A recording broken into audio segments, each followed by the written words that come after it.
But seriously, the Chiefs do not need help to win Super Bowls. They win Super Bowls. That is the way it goes. They are the best team in the NFL. They are the best team we've seen since the New England Patriots. They win Super Bowls. Riding the bench. Without further ado, here are your hosts, Caleb Brown and Jacob Fagundes.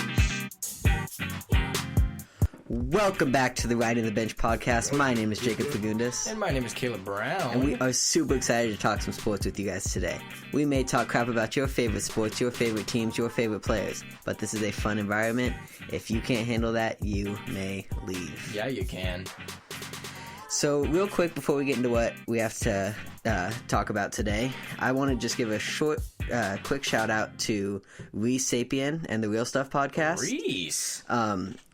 They helped us out with our technical difficulties that we were having uploading last week. So Reese is the reason that you guys are now able to listen on Spotify and Apple Music. So thank you, Reese. Well, not Apple Music yet. We're getting there. We're getting there. Almost. But Spotify for shizzle.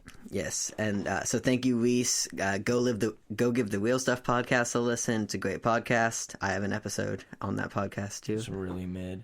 But go give that podcast a listen. Thank you, Reese, and thank you, Carson. Yeah. All right. So let's get into it. Let's get into the sports. That's what this podcast is all about. Real quick. I'm going to give you guys a warning right now. So it is currently Sunday. January 26th at 8:16 p.m. Meaning that the Chiefs and Bills game just ended. Yes. A little while ago. So we are both a little upset about the results of that game.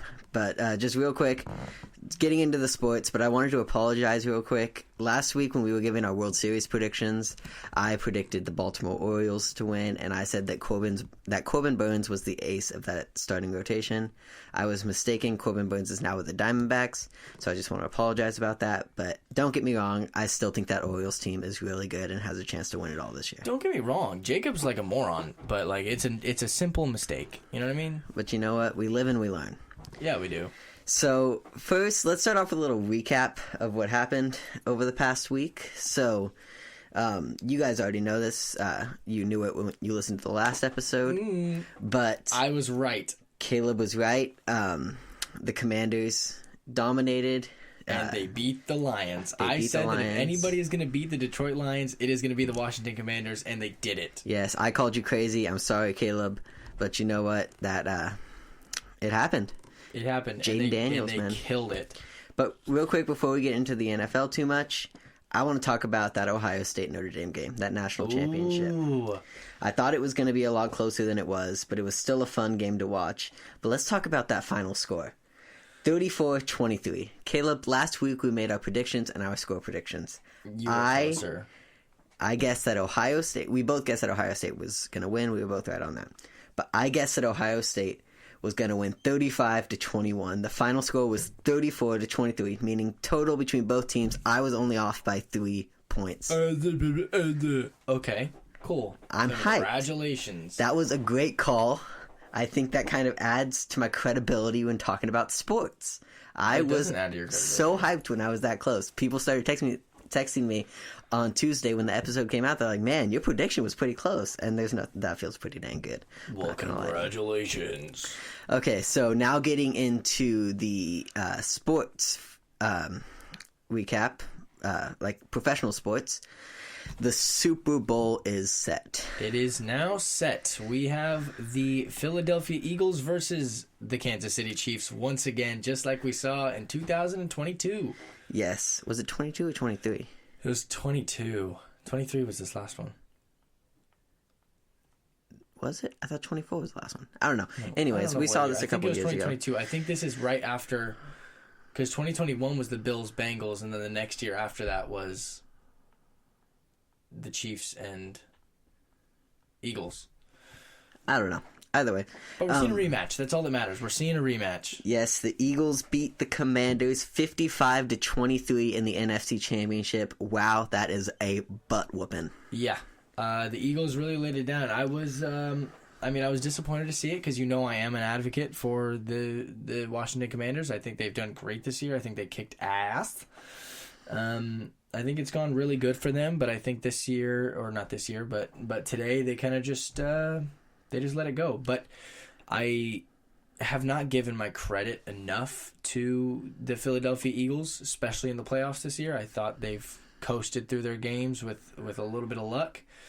But today was not the case. The Philadelphia Eagles completely dominated, and that defense was incredible. Yes. But, man, that Commanders team is young. They're good. I mean, I think they have a chance to contend here for the next few years, and I think they might pull one out here in the next few years. Oh, of course. I mean, you just can't go through this year and not point out that, Jaden Daniels, this rookie, is just able to come in here and take over the NFL and lead his team to the NFC Championship. That is incredible. Dude, he was unstoppable until the NFC Championship that went on today. I mean, dude, that was incredible. When he took off, he took off. It was insane. It was fun to watch, man. Seeing a quarterback. And the thing about Jaden Daniels is that he is a passing quarterback who runs when he has to. And when he runs, he can get it done with his legs. And that's why I think he's going to be a big weapon for the next few years, is because he can pass with efficiency and he can run with efficiency, and that's what it takes to succeed nowadays. Yeah, I'm honestly curious to see what we got from the front office here with the Commanders. I want to know if they make the right moves, or because that's always a big thing. You always have this big name person, but then the front office can screw up and they lose him. Like, I wonder where Jaden Daniels, if he'll stay with the Commanders or if he'll end up going somewhere at some point. I don't know. He's a rookie, dude. He's got so much space. Yeah, it'll be interesting, which kind of brings me to our first talking point about Jaden Daniels. Obviously, I think we both think he's going to be the Rookie of the Year. Oh, yeah. There's this thing in the NFL and in pretty much all the sports that's known as the sophomore slump. Do you think he hits a sophomore slump, or do you think he just stays this hot going into his sophomore season? I don't... Oh, God, that's a hard question. I don't know, man. I think Jaden Daniels is one of those guys. I think he's going to stay consistent. Because there is a sophomore slump, yes, but a lot of those sophomore slumps don't make it to the NFC Championship. That's a good point. So I think that he will really... I think he'll really show what he's made of. I think he has the possibility, or he's capable of dominating this next season just like he did this year, and continuing down the stretch that he's on now. I won't say the same for Bo Nix. I see Bo Nix having a sophomore slump. Yeah, unfortunately, I see the same thing, but I'm hoping that's just a sophomore year. I still think he's a really good quarterback, and he has the potential. And, I mean, you never know. He played really well this year. But now they got film on him. Brock Purdy technically had a sophomore slump because he came in at the very end of the season and then went to the NFC Championship and lost. Mm-hmm. So, last year was his actual real first season playing. Yeah. So I don't... And then this year, God, was he awful. Yeah. But, hey, that's football, man. Yeah, baby. So now we could talk about the other... the AFC Championship that happened today. The Chiefs and the Bills. Man, that was frustrating. That was. I was pretty upset about it. That oh my God, that ball, I don't remember, it was in the second quarter, I think. I think so. Second quarter when the Chiefs got that first and goal on that ball that should have been incomplete. You know exactly what I'm talking about. It was caught, quote unquote, caught by Xavier Worthy. But there were other hands on that ball. There were Bills' hands on that ball, and that ball hit the ground. That is not a catch. Any other team, any other person passing that ball, I think that's ruled incomplete because the ball hit the ground. And even after review, I don't understand how they still ruled that a catch. It doesn't make sense to me. I just can't comprehend it. Besides the fact that... The only way I could see it is that he did have an idea of possession, and he had an ounce of possession before he hit the ground. But it didn't look like that, and the ball hit the ground with any other team. That ball is being ruled incomplete. That I don't agree with you. I think it was a bad ref call. I think to say that it has something to do with the Kansas City Chiefs is still BS. I don't know. But you know what does have something to do with those refs was that fourth down. Yes. Late in the game. Josh Allen got over the line. He got that first down, and they moved that ball backwards after the play was already over. They spotted that ball back further, and even after review, they spotted it too far back. That was a first down. It ended up being a turnover, and the Chiefs scored on the next drive to take the lead. I thought that was a first down. I thought that was blatant. I mean, the CBS rules analysts thought it was obviously a first down. So, man, that's just something. I mean, do these refs need to start being punished for messing up calls like that, or does the NFL want them to do it? Like, what is it going to take to get good refs back in the NFL? Because it's ridiculous at this point. People are outraged because these refs just aren't giving anyone else a chance besides the Kansas City Chiefs.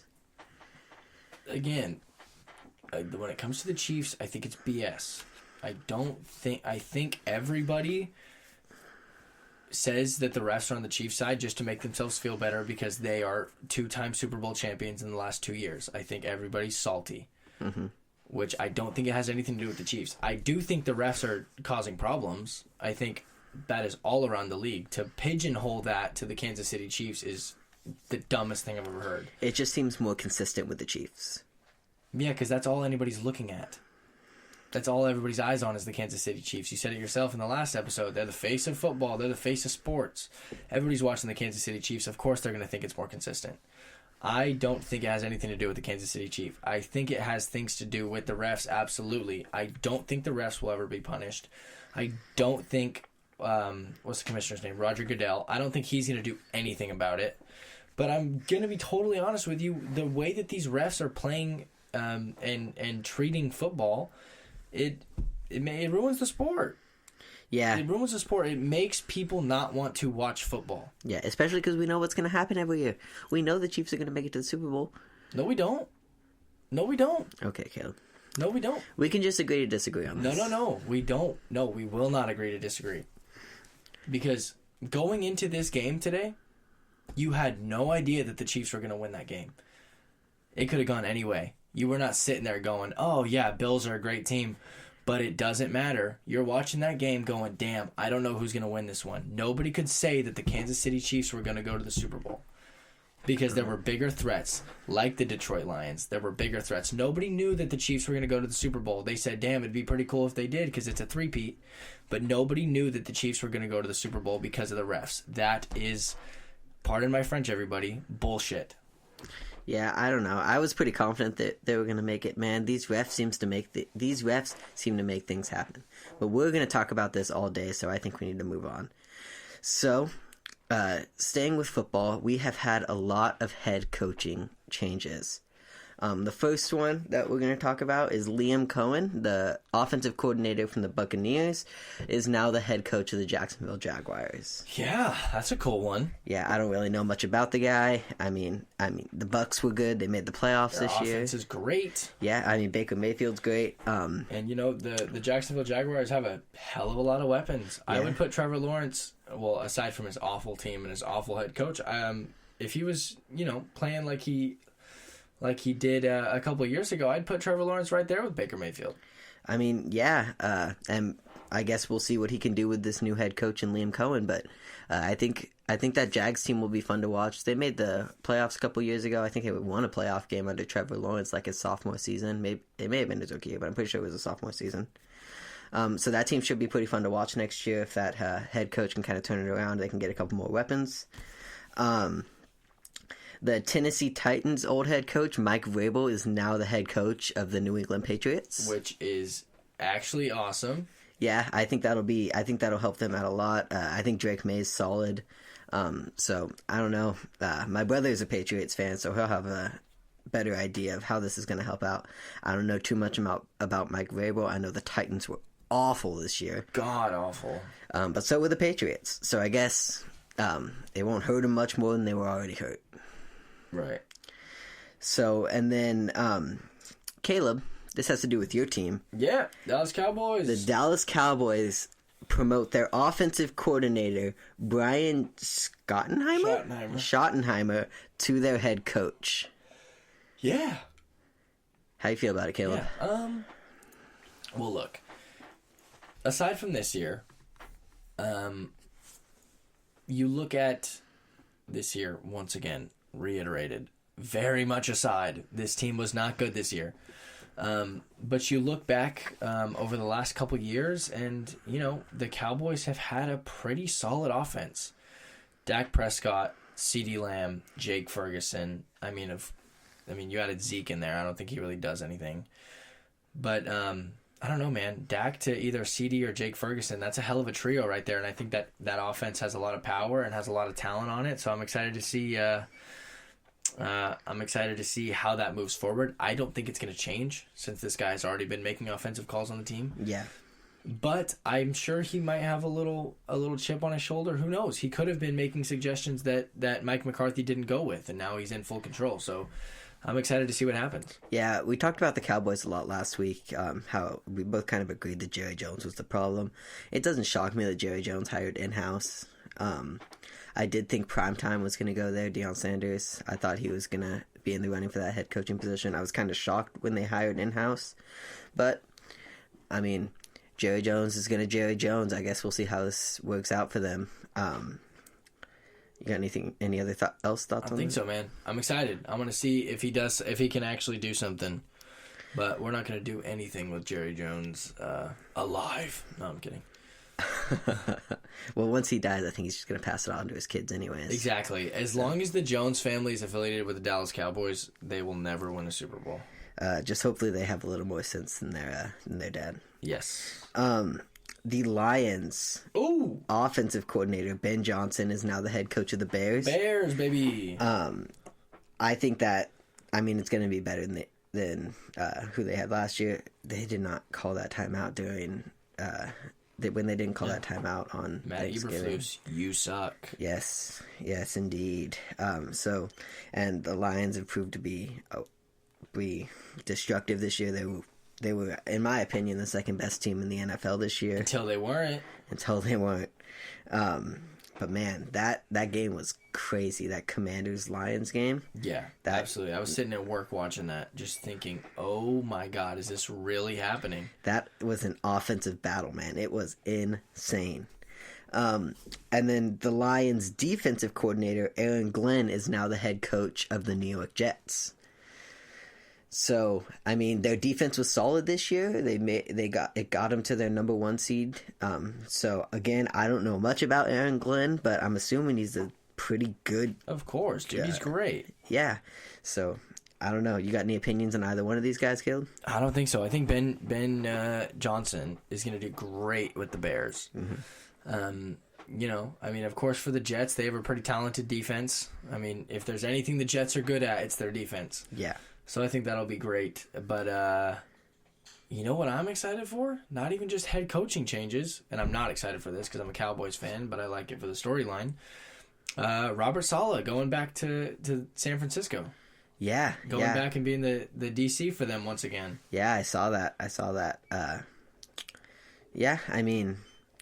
He's a good coach. So I don't know. Again, I don't think it'll hurt him. I don't think they can be hurting much more than they were hurting this year. Yeah. And so I guess we'll just have to see how that plays out. But back to Ben Johnson and Aaron Glenn, that means that the Lions lost both of their coordinators. Their offensive coordinator and their defensive coordinator are now head coaches at other teams. So where does that leave the Lions next year? Because I personally think they're going to struggle. Coaching changes are hard, but losing both of your coordinators, I think that's going to be tough. That's difficult. Yeah, I think they're going to struggle as well. From the beginning, people have called me crazy for it, and that's fine. But I don't think the Lions have it in them to go to the Super Bowl. I just don't think they'll ever go to the Super Bowl. Maybe someday. Mm-hmm. But in the near future, and especially now that this happened, everybody said, oh, the Lions are going to the Super Bowl this year. No, I did not have a single thought in my mind that the Lions were going to go to the Super Bowl. Yeah, I thought they did. I had them winning the Super Bowl, but man, they proved me wrong. I had everybody but the Lions. I had the Green Bay Packers, the Tampa Bay Buccaneers. Yeah, we opened our last episode. The intro to our last episode was you saying you know what? Give me the Rams to beat the Lions. to beat the Lions in the NFC both Championship. lost. So having that start out as the intro to our very first episode, that was probably pretty rough. Yeah, tell me about it. Yeah, but oh well. And the last head coaching change that we're going to talk about, Pete Carroll, the former head coach of the Seattle Seahawks, is now the head coach of the Las Vegas Raiders. That blew my mind. Pete Carroll needs to go to sleep. He's an old man. He is, but he's still got a lot of energy, and I think he's a great coach. I think he did good in Seattle. Did he get them a Super Bowl? He did get them a Super Bowl when he was in Seattle, I'm pretty sure. No, he didn't get them a Super Bowl. He got them to a Super Bowl. Oh, all right. Well, anyway, I still think he's a good head coach, but I think there's a lot more that needs to be done with that Raiders team. So this next topic comes as a suggestion from Ezra Beavers on Instagram. What do the Raiders need to do to not suck so bad? Ooh, what do the Raiders need to do to not suck so bad? Oh, man. Well, first things first, whoever it is that made that had the novel idea that, hey, maybe we should keep Aiden O'Connell around. Why would you keep Aiden O'Connell around? Yeah. What did he do for you? Nothing at all. He was terrible. I think they just need to honestly aim for a whole new rebuild. I think so too. I think it needs to be a whole new rebuild, and that includes getting rid of Max Crosby. Yeah, I think Max Crosby's still a good tight end, but Not tight end. Not tight end. D-end. D-end. My bad. But I think he's still a good player, but man, I think they need to start with a quarterback. A quarterback's the leader of the team, and Aiden O'Connell's just not going to do it. So they need to go out and get a quarterback. I mean, I know I talked about him last week going to the Cowboys, but bring back Jimmy G. Or is he still with the Raiders? No, he's with the Rams. Yeah, but bring back Jimmy G, man. I think he deserves a chance.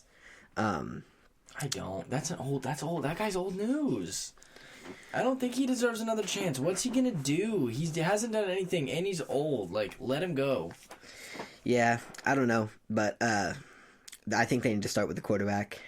Get him some weapon. Get the quarterback some weapons. Their defense is all right, I guess. I think I'm with you. I think they need an entire new rebuild. I think I was excited when Aiden Hutchinson went down for the Lions. They were in communications with the Raiders to get Max Crosby. Can you imagine Max Crosby in Detroit? That'd be crazy. That'd be scary. That would be scary. That would be terrifying. That team would have been insane. Because I think that was a big killer for the Lions this year, was having Aiden Hutchinson go down so early. I think they could have been stronger in the playoffs if they had Aiden Hutchinson on that D-line. But you know what? They continue to dominate, though. Yeah, man. They were still good. Maybe they could have made it a little bit farther. But that game was insane. That divisional game between the Commanders and the Lions with, like, no defense. That game was so high scoring. I have the score here. That final score was 45-31. Yeah. That's insane. It felt like they were scoring on almost every drive. Yeah, 100%. It was crazy. But so we talked about Vegas. Now let's talk about, I know this one hits close to home to a lot of our listeners, San Francisco. Yeah. They were awful this year. Brock Purdy wasn't great. Like, they just seemed to be out of sync this year. So what do they need to do to improve? I will tell you the first thing that they need to do. What's that? The first thing that they need to do. Here's the thing. I don't think they have any quarterback problem at all. I think Brock Purdy's a phenomenal quarterback. I think so too. I think he's a great quarterback. I think this year was just not his year, but I still think that Brock Purdy's an incredible quarterback. The first thing that the San Francisco 49ers need to do, John Lynch needs to fire Kyle Shanahan. That's what I was about to say. I think they need to fire Kyle Shanahan. They need to let him go. I agree. The Niners actually have a pretty good amount of cap space. I think so too. And there are still players that are going to need extensions. And if there's one thing that I can say about the San Francisco 49er players is that they will take less money to free up cap space for the team's success. Yeah, I think so Except too. for Brandon Ayuk and Debo, because they're full of themselves. Yeah. What I think they need to do is I think they need to trade away Brandon Ayuk. I think they need to trade Brandon Ayuk, get either a decent draft pick Yeah, I think they need to get decent draft pick, and I think you can get a pretty decent draft pick for Brandon Ayuk. Yeah. I think you can get some good out of him. And who is one elite wide receiver that has not been paid yet and probably will not get paid? I don't know, man. Jamar Chase. Oh, yeah. I think the San Francisco 49ers hop on that train. The Bengals are not going to pay Jamar. They're not. If they were going to, they would have done it already. He was supposed to get paid 4 months ago, but he hasn't. I didn't even think about that. I don't want him to split with Joe Burrow because they're boys, but business is business. I think the San Francisco 49ers need to attack that Jamar Chase trade. I haven't even thought about that, man. I think you're right. I think that'd be a good trade, but I think Brandon Ayuk for Jamar Chase, I don't think the Bengals are going to take that. No. I don't think they'll take it. Because if so, I think the Niners are going to have to give up more. So I think you'll have to trade Brandon Ayuk for a draft pick. That's what I'm saying. You trade him away somewhere, and then you attack that. Yeah, you'll have to do separate trades for that. Yeah, absolutely. But I didn't even 100%. think about it. I think that would be a great idea, picking up Jamar Chase. Brandon Ayuk, yeah, I mean, that draft pick, who are you going to take? They have defensive weapons. They have offensive weapons. Who are you going to take with that draft pick? You get something. You're going to have a new coach. New coach comes with new ideas. Yeah, that's one thing I 100% agree with. I actually, I don't know if you guys could hear me typing, but I was doing some research, and yeah, man, Kyle Shanahan needs to be fired. He needs to go. It's not to say that he's a bad coach, which I don't think he is, but I just think his time has come. Yeah, he chokes a lot in the playoffs, man. That big comeback with the Patriots and was it the Falcons? 28-3. Yes. He was the offensive coordinator for that Falcons team. He was. Like, I don't know if you knew that, but he was that offensive coordinator. And so that was just the beginning of his choke jobs, man. And then he continues to choke in San Francisco. I mean, I think it's time they move on, too. I don't think he choked a Super Bowl. I think that was the DC. But Yeah, but hey, I guess we'll find out. But I do agree that it's time to trade Kyle Shanahan. I think they should move. I do think that Brandon Ayuk. I think that's a good idea to trade him. Caleb, you should be a GM. I know I'm going off of script here for a second, but another thing that I have been thinking of a lot lately. What do you think the Miami Dolphins need to do? Man, and as much as it hurts me to say, do they move on from Mike McDaniel? No, I don't think so. I think Mike McDaniel's a great coach. But what has he done? He has done jack diddly squat. He's choked just as much. I don't think they should let him go because I don't think it's a coaching issue. I think it's a player issue. I think it's the defense. No, I don't think it's just that. I think it's because you have people like Tyreek Hill on your team. Yeah, the egos. Tua needs to retire. He's so messed up in the head. I think not because of the football player who he is. I think for his own personal safety, For he his needs to safety, he retire. should go. Yeah. Wait, I thought he was crazy when he came back after his concussion this year. Like, just hang up the cleats. Yeah, or wear one of the Guardian caps, man. Like, I know they don't look great, but he said he didn't want to wear a Guardian cap because they didn't look good. Protect yourself, man. Like, does he have kids? I don't know if he has kids, but protect yourself for your family someday, man. I think Tua needs to retire. Right off nobody's gonna blame him if he retires. People understand that he's gotten messed up, throwing up gang signs on the field uncontrolled. Yeah. That was crazy, man. That was hard to watch. Yeah. I'm not a Dolphins fan, but that's, as a person, as a human, that's hard to watch. That's just one of those teams that is just slowly losing everything that they have. And I'm going to be completely honest with you. After this last season, Tyreek Hill, my respect for Tyreek Hill went completely out the window. Yeah. He is just like, who's that dude that walked off the field? Antonio Brown? No, not Antonio Brown. Him too, but the one that walked off the field for the Niners this year when they needed a... Oh, I don't remember his name, but I know exactly who you're talking about. You know what I'm talking about? Yeah. People like him, people like AB, people like Tyreek Hill should not be allowed to play in the NFL. I don't care how good you are. Yeah. Tyreek Hill, you are not Kansas City Chiefs Tyreek Hill anymore. Yeah, Devondre Campbell, thank you. Yes. Tyreek, you are not Kansas City Chiefs Tyreek anymore. Sit down and shut your mouth. Yeah, absolutely. And the switch up on Tua, man, I mean, at one point he was preaching Tua like he was the greatest quarterback. and now all of a sudden he thinks Tua's not good anymore. I just think we talked about it last week. I don't like egotistical players. Yeah. And so Tyreek Hill rubs me the wrong way. I didn't like him when he was a Chief. I don't like him now that he's a Dolphin, but I agree. It just makes me so mad. Tyreek Hill is... I don't even know what his problem is. You know what could be his problem? Is that Tyreek Hill is not performing like he used to be, and he's been shitting the bed, and he can't accept that because he's so used to being the best and the fastest, and ooh, I'm cheetah. Not anymore, bro. You're done. Yeah. Good luck getting picked up by somebody. Yeah. And then you're going to get picked up, and then you're going to get traded again because they're going to realize you're an asshole. Yeah. Yeah, people don't want the egos on their team. Exactly. It brings down the entire team. Like, you may be a good player, but your ego is going to bring down the entire team. Yeah. I've played sports my entire life. Trust me, I know. One bad ego can ruin an entire... I played baseball. One bad ego can ruin an entire dugout. It cost us games in high school. I mean, so it's tough. Because I still think he's a good player, but he just needs to drop the ego. So that's all we have for football today. Until later on, we'll talk about what's coming up. Let's pivot into baseball. Baseball this week, the MLB, or the Baseball Hall of Fame, announced their 2025 inductees.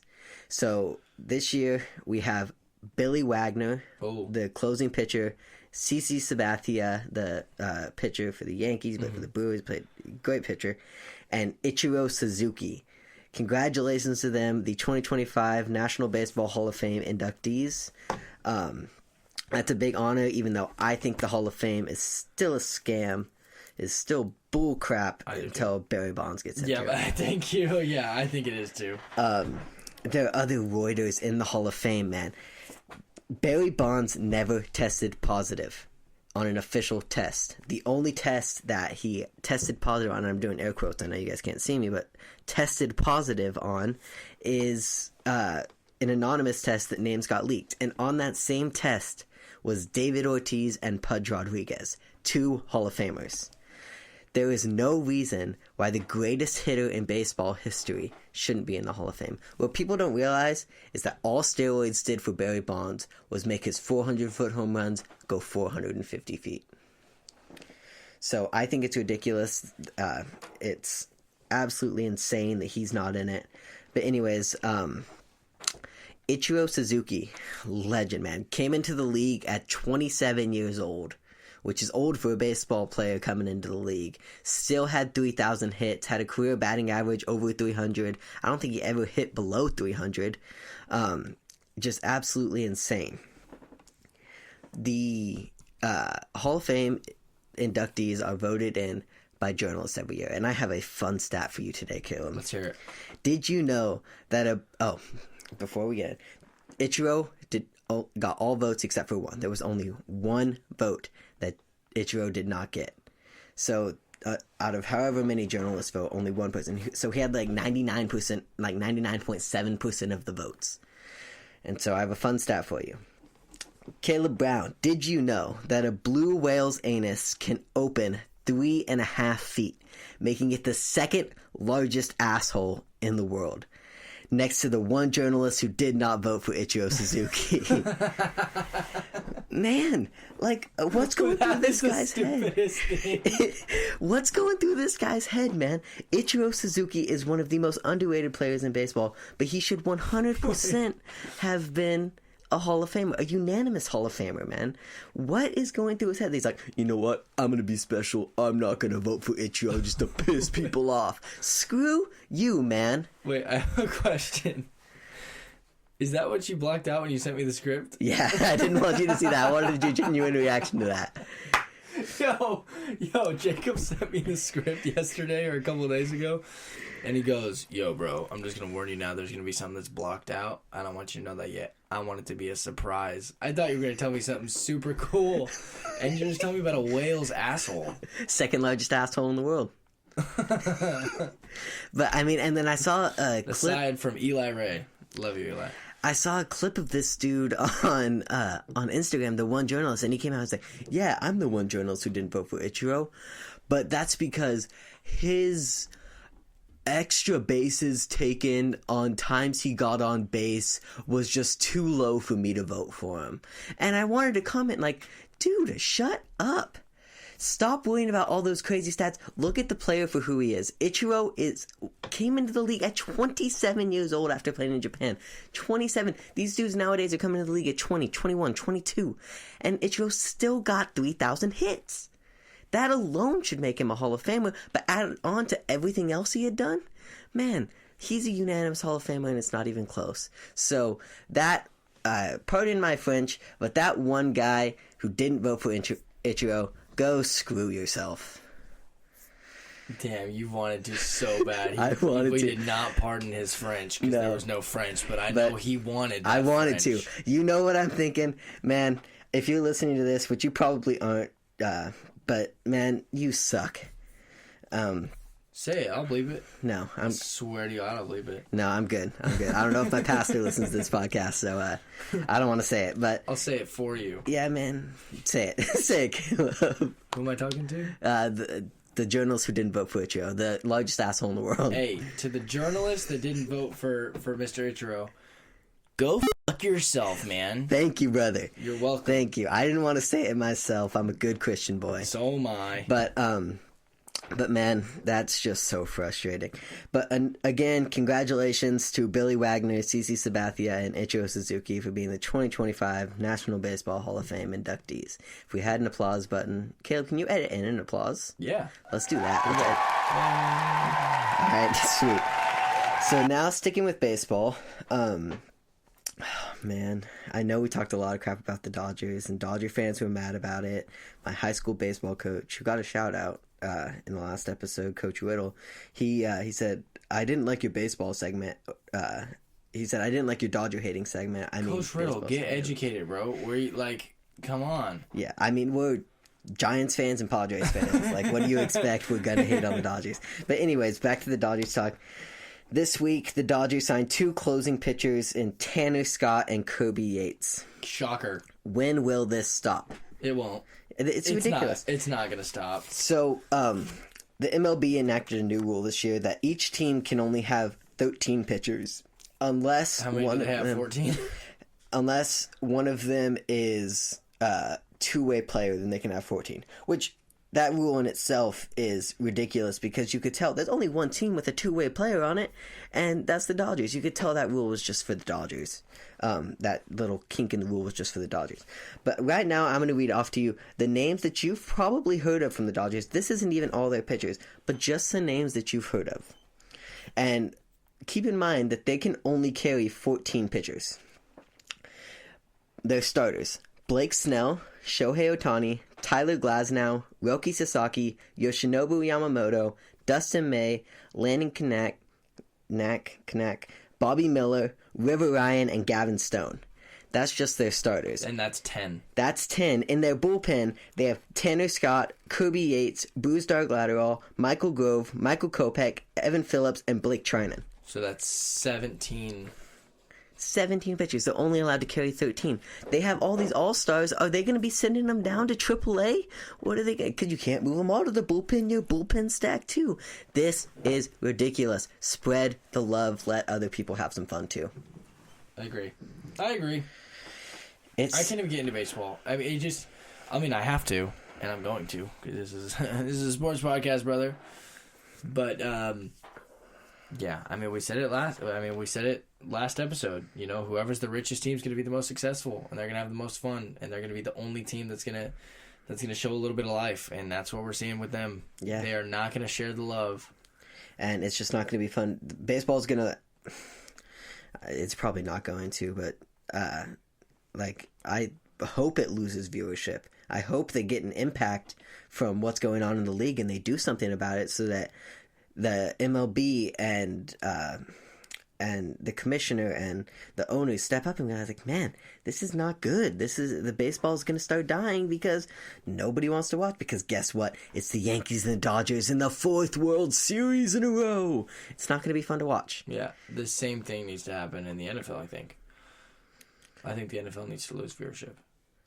I don't know. The NFL's still balanced. It's not. Yeah, it's still balanced, but you have to look at the people that are making the calls, man. You got to look at the people that are controlling the games and ruining the games. That's the ref. That's a whole different thing. I don't like baseball. Umpires are normally pretty decent.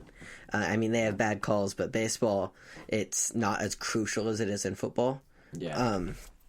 But and that's coming from an umpire. I umpire on the weekends. Umpires aren't as crucial in baseball as they are in football.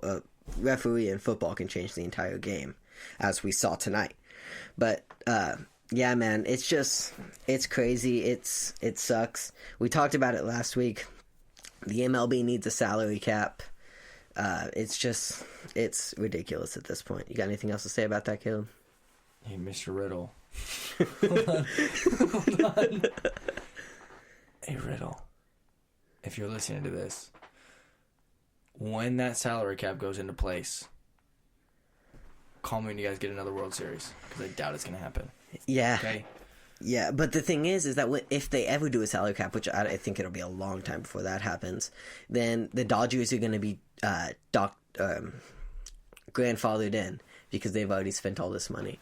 So, I mean, it doesn't matter. The Dodgers are going to have the next good 5-6 years, and then they're just going to die out because they're going to be paying for it for the rest of the time. Hey, Riddle, I hate your team with an aching, burning passion. I hate, and I'm more of a football guy. I think I hate the Dodgers more than I hate the San Francisco 49ers. And that's crazy as a diehard Cowboys fan. As a Cowboys fan. I hate this. I hate the Los Angeles Dodgers more than any sports team. Yeah, I hate the Dodgers and I hate the Chiefs, that's for sure. So, moving on from baseball, let's talk a little basketball. We didn't talk any basketball in the last episode. We did not. This week, the NBA All-Star Game starting lineup, well, the teams have been announced, but we're just going to talk about the starting lineups today. Caleb, how much do you know about basketball? Not a lot. I mean, I used to follow basketball, but not very closely, and I've died out. You guys are going to grow with me, okay? All so right. if any of you are listening to this and don't know basketball, we can learn together. Well, you'll probably have heard of most of these names because these are the All-Star starters. Of course. For the Eastern Conference, the starters, Jalen Brunson, Yep. Donovan Mitchell, Karl Anthony Towns, Jason Tatum, and Giannis Antetokounmpo. I mean, I think they got it right for the most part. I think they got it right for the most. I mean, it's a fan vote, so I think the fans are pretty much good at that kind of stuff. Jalen Brunson could be the only ones, which we'll talk about the snubs in a minute. In the Western Conference, you have our boy Steph Curry, Shai Gilgeous-Alexander, I think that's how you pronounce his name, SGA, Kevin Durant, LeBron James, and Nikola Jokic.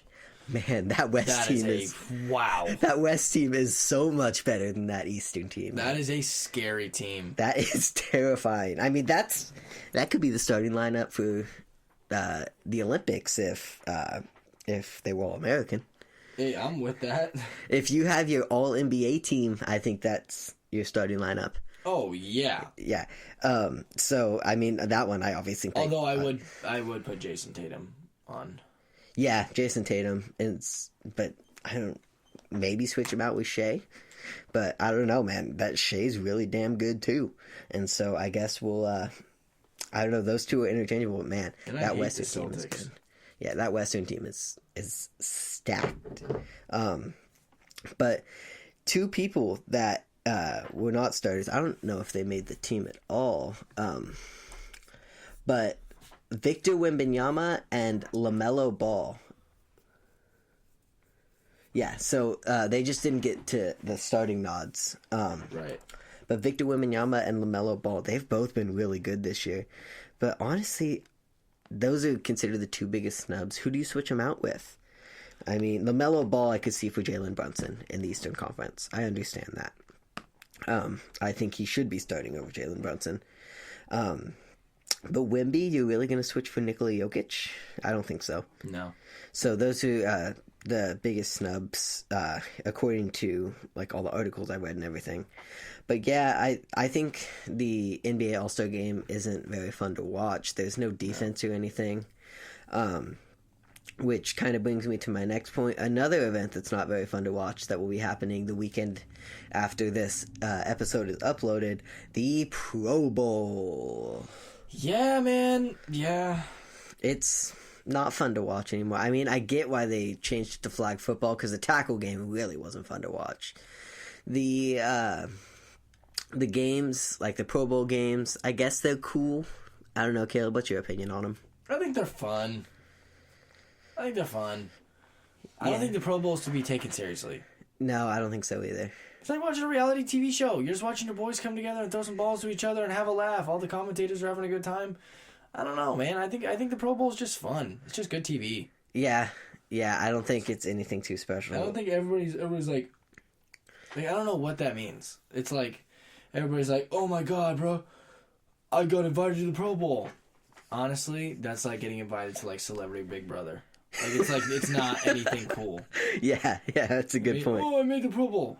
Great. Does that have anything to do with you winning a Super Bowl? Yeah. No. Yeah. It's just boring. I mean, it's not necessarily even boring. It's just like, It's pointless. what's the point? Yeah. It's just good TV. It's good TV, yeah. For the people that aren't in the playoffs anymore. Yeah, and the NBA All-Star Game, I'm pretty sure they play it for charity now.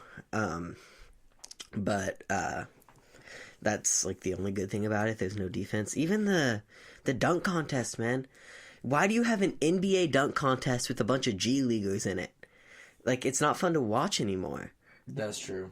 I mean, I wanted to go this year just because it's in San Francisco. Sorry about that.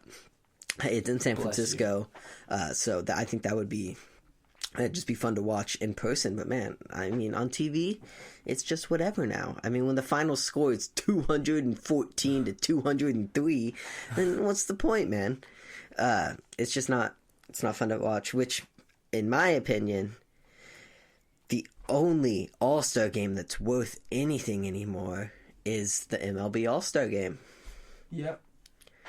I mean, it's fun to watch still. I love that they're switching back to the old uniforms where everybody wears their own uniforms. But that the MLB All-Star game is the only one that's still fun to watch because they're still competitive. Right. I mean, I wish that they would go back to playing for home field advantage in the World Series. I understand why they went away from it, but that game was so competitive when it was that because everyone was still fighting for something. Right. I don't know. What's your favorite All-Star game to watch, Caleb? Probably the MLB, dude. Probably the MLB. I don't think I could stray too far away from that. It's never something you can go wrong with.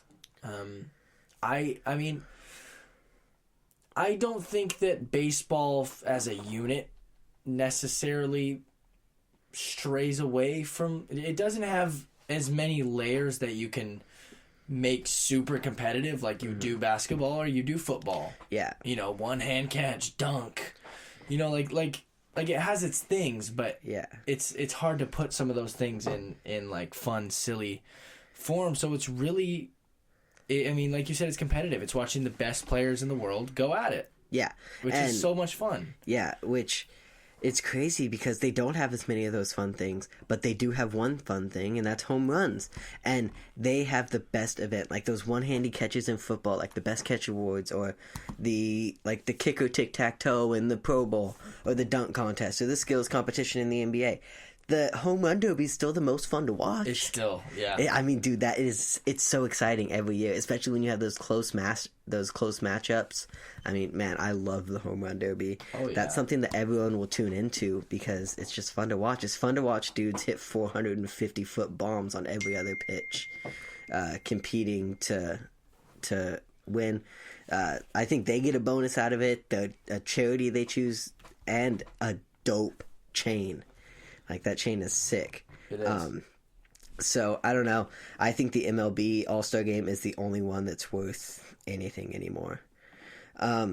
Which, man, we kind of moved quick in this episode. We did. But our last thing that we have, which we did last week, and we said we wanted to do every week, we have our start bench cut for the week. So, yes. Caleb, just to explain it again for the people who listened to their first episode, I will give 3 players, and you will have to choose one to start, one to bench, and one to cut from your team.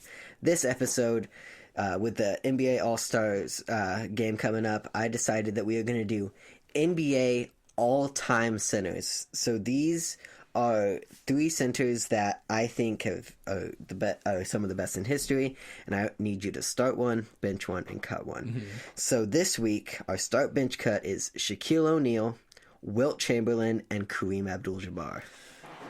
Jacob, when I tell you I have been thinking about this nonstop and losing sleep over it, I have.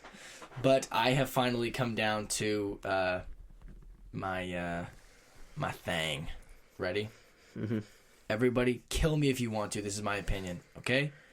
Especially you, Riddle, if you're listening. I'm just going to call Riddle out for no reason. Okay. I am... Hear me out. I'm going to start Kareem Abdul-Jabbar. Mm-hmm. I'm starting Kareem. I'm benching Shaq. And I'm cutting Wilt. Okay. Yeah, I understand that. I'm also starting Kareem Abdul-Jabbar. Thank you. He's oh my God, I love you. He's the best center of all time. No questions asked. Yeah, I mean, people say Shaq. People say Tim Duncan, which No. is insane to me. No. But yeah, I'm starting Kareem, and man, this It's is like a saying tough Joe Rogan choice. is better than riding the bench. It's just not. The Riding the Bench is the best podcast Of all time in the world. maybe of the 559. Maybe in the 559, yeah. But I'm gonna start Kareem Abdul-Jabbar, and man, this is tough.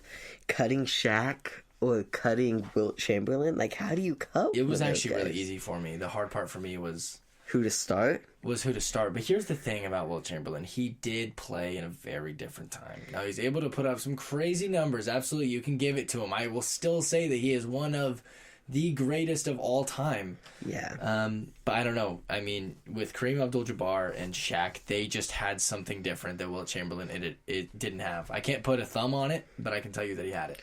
Yeah, I'm going to bench Shaq and I'm going to cut Wilt Chamberlain.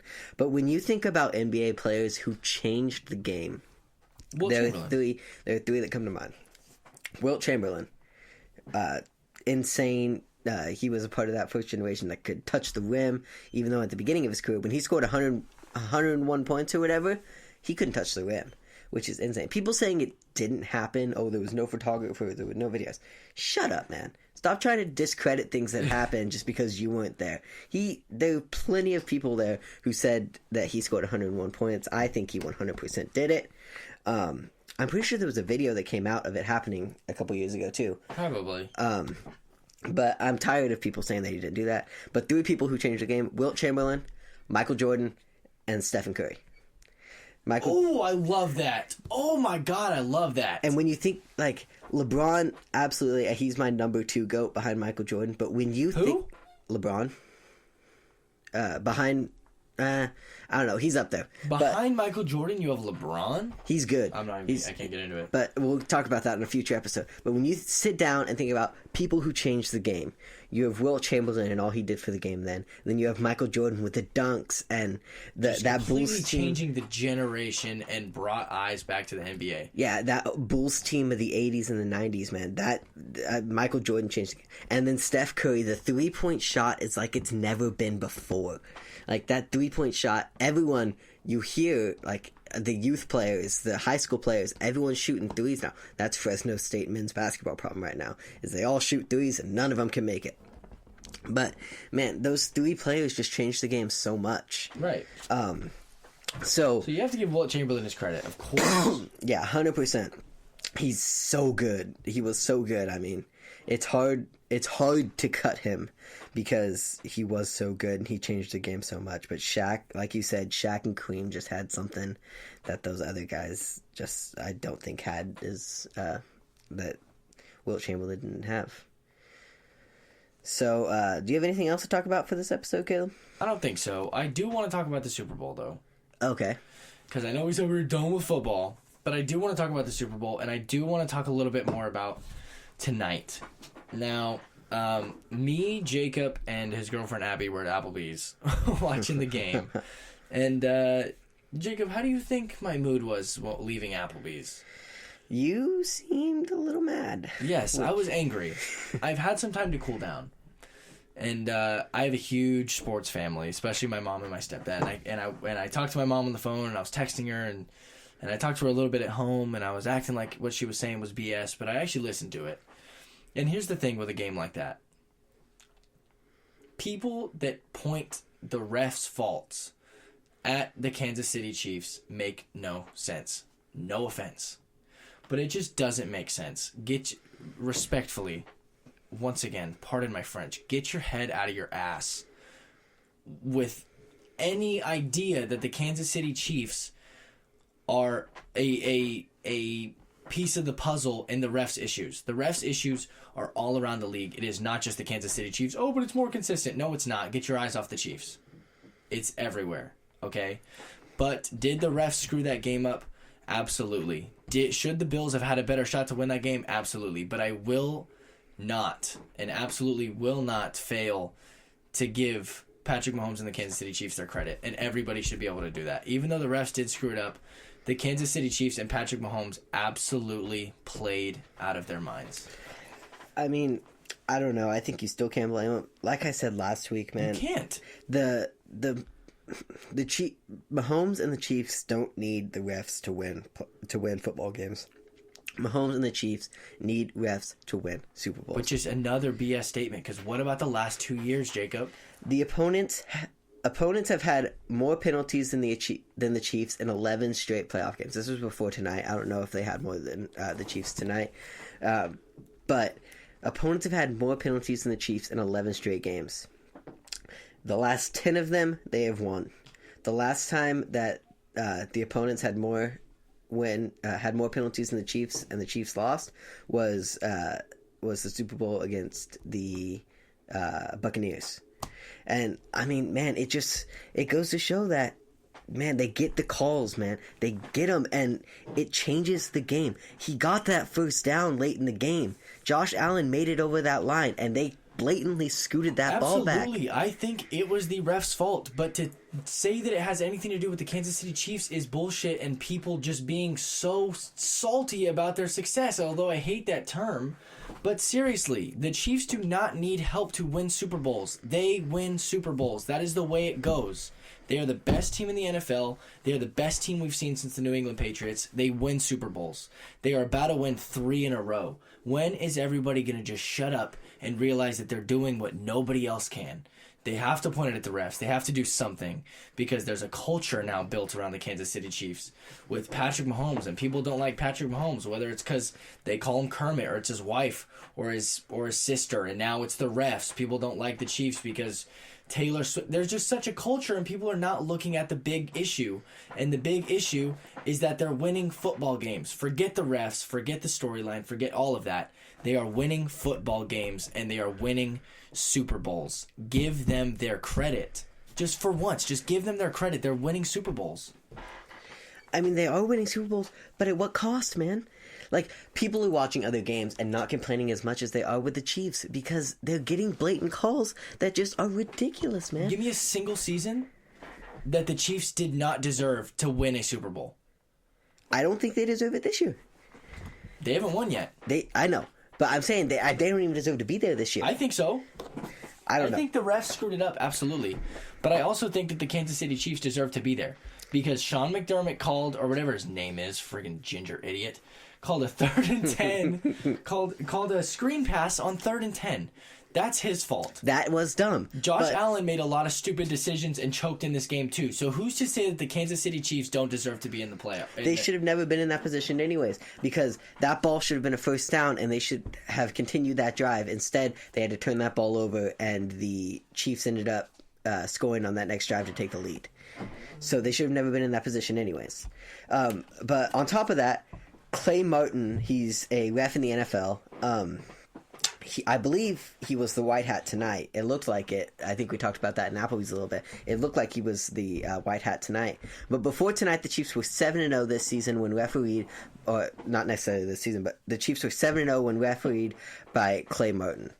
So I don't know if it's something to do with that guy specifically, but it seems like it doesn't seem like that. It is that every time that guy's on the field reffing, then the Chiefs get the win.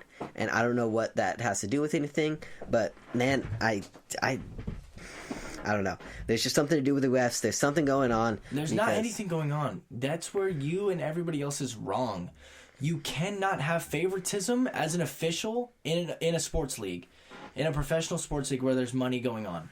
There is nothing fishy. There's no favoritism towards the Chiefs. There's none of that. It's not real. You have to realize, go back and watch some of these plays. Every single one. The last couple times we watched a Chiefs game, we watched this game, we watched the Texans game together. Every time a flag goes up, you go, oh, of course there's a flag, of course. And then you watch the replay and you go, oh, wait, no, yeah, that's valid. They're all valid calls. But about half the time, no, they're not. That's not true. Not half the time. There's a select few times. Today, yeah. The Chiefs, the calls that are against whoever's going against the Chiefs, the calls that are in the Chiefs' favor are mostly valid. But then you have those select times that they're not. But that goes for the entire league. Nobody's just going to look at it because everybody's too fixated on the Chiefs. Everybody needs to just shut up and give them their credit already. I don't know. I'm not even a Chiefs fan. It sure does seem like it. I'm not a Chiefs fan. But I don't know. It's getting frustrating. I mean, the refs are awful, and it seems like it typically goes in the way of the Chiefs. But we're never going to agree on this. We've talked about this topic a ton. But yeah, I think if you don't have anything else to talk about, or do you have anything else to talk about? I don't think so. Everybody, I'd like to see your team get to the Super Bowl with or without the refs help.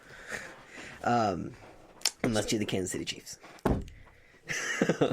But that's all we have for today. Caleb, I had fun. We argued a little bit, but it was fun overall. Yeah, I'm fired up, dude. My blood is boiling, dude. I know. I got to go to school tomorrow, which I'm not looking forward to. But I gotta take a dump.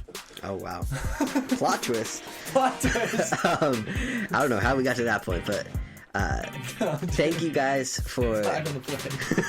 Flag on the play. Thank you guys for listening to another episode of the Riding the Bench podcast. Again, my name is Jacob Fagundes. My name is Caleb Brown. If you guys have any suggestions, please go over to our Instagram, drop us a comment, send us a DM, anything you guys want us to talk about. We very much appreciate it. Again, this is the Riding the Bench podcast.